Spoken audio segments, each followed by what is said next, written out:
चैत्र नवरात्र शुरू हुआ थी। शक्ति के उपासक मन अपन मन वांछित फल के कामना लेके देवी मंदिर मन माता के दर्शन बर उमड़ पड़थे।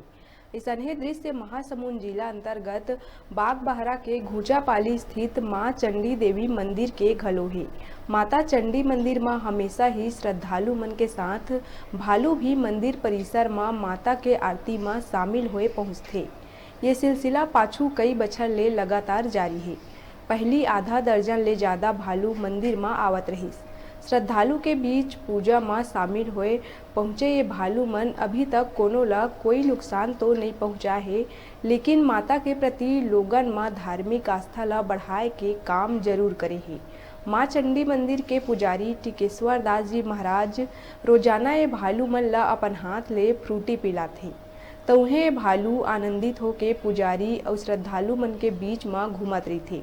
यही कारण है कि माता के प्रति ये मंदिर आस्था के केंद्र बनत जावत है। रोजाना संध्या 4 बजे माता के आरती के समय में ये भालू पहाड़ी क्षेत्र ले मंदिर के अंदर प्रवेश करते।